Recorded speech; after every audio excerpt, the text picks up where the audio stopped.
guys, you will see here that we have tried our best.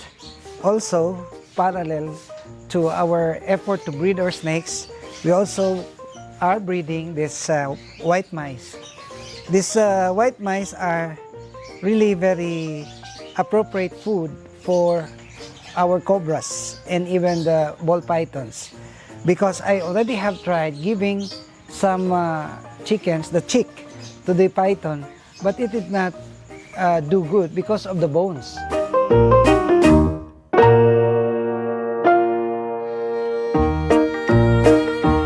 So it's really very hard to swallow because this ball python has this small head. So the mice is really very appropriate, and that's the reason why we are also breeding the mice.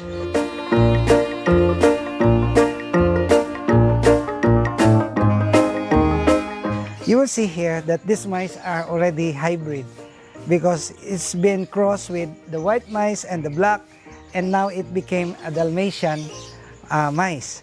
The black and white, the pure white, and we have some pure black as well.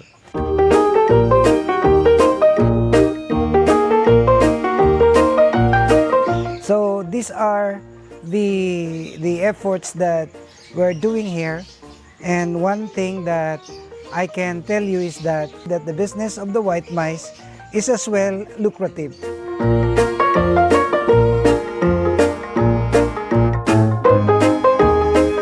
Imagine, at this size, I can sell this at 50 pesos.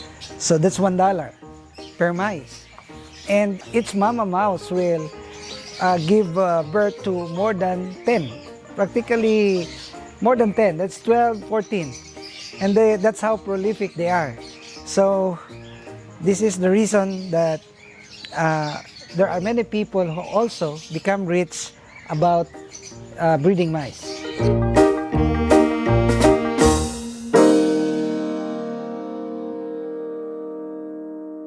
Hi guys, it's a beautiful day once again, and welcome back to Dexter's World Channel.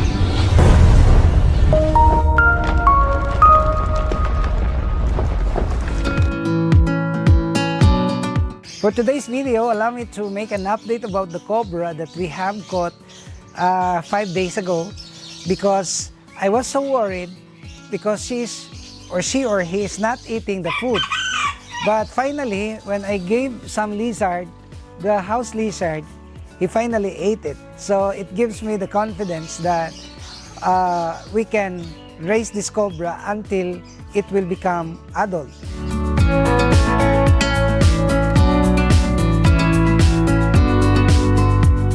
So before the cobra update, I'd like to make mention about the enclosures that we have almost done here. You will see that it's already being enclosed, and it's a rectangular enclosure that would now be the home for our horses and cows, and I'm thinking also about putting the ostrich right here. So I don't know if the ostrich will survive because the environment is quite warm during noontime.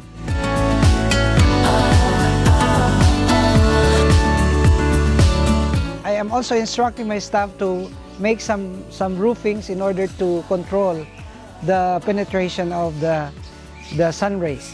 So it will make the environment more conducive for our animals.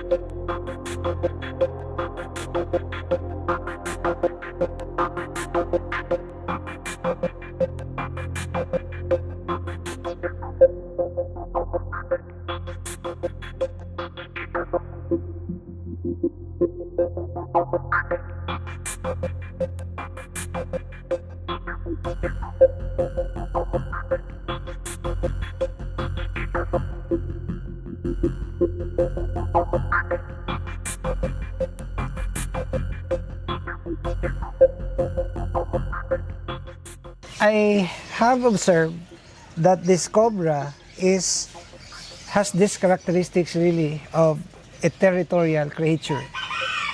Territorial in a sense that they will really fight over territory, meaning that if you will disturb them, they will really inflict harm to people who will be disturbing their territory.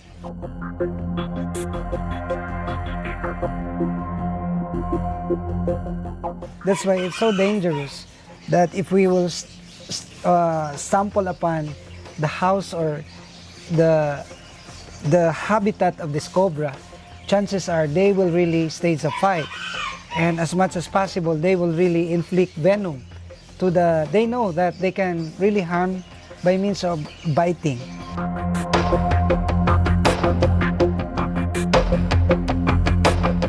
So the aggressiveness of the cobra could not be taken for granted, because when they're already very angry, they are determined to inflict the venom so that they can neutralize their opponents.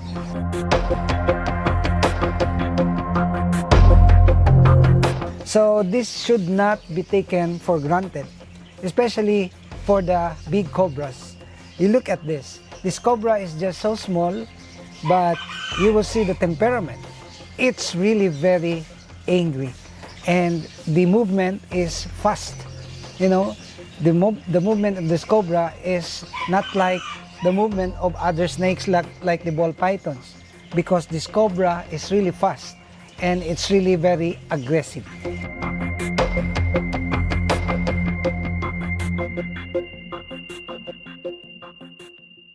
So you will see here that we're improving and improving a lot, and we are trying our best to make this farm as presentable as we wanted. So many people have already expressed the idea to visit from other places. They're asking about the place where they're gonna stay, and I told them that we don't have yet the facility to accommodate during the night. I mean, the rooms for rent. But someday, somehow, it will really come to pass, because I wanted to connect this or to tie this up with the Department of Tourism, and one of the requirements is that we have at least a few rooms to accommodate the visitors.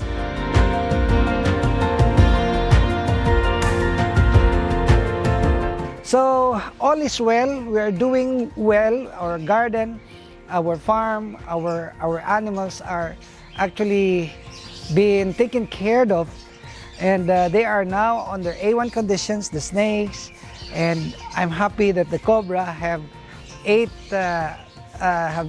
the first food, which is the house lizard. So we are trying our best to study what are those foods that this cobra would like to eat, because this is a wild cobra that we have rescued, and I decided to put him here so that we will not anymore be disturbed.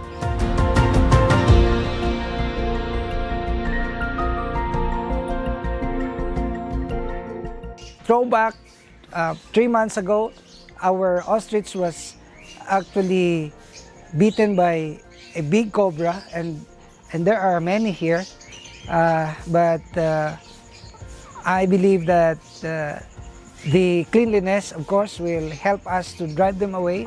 If you have some suggestions, you can also do that, how to drive away these cobras and how to keep them in their habitat instead of coming here.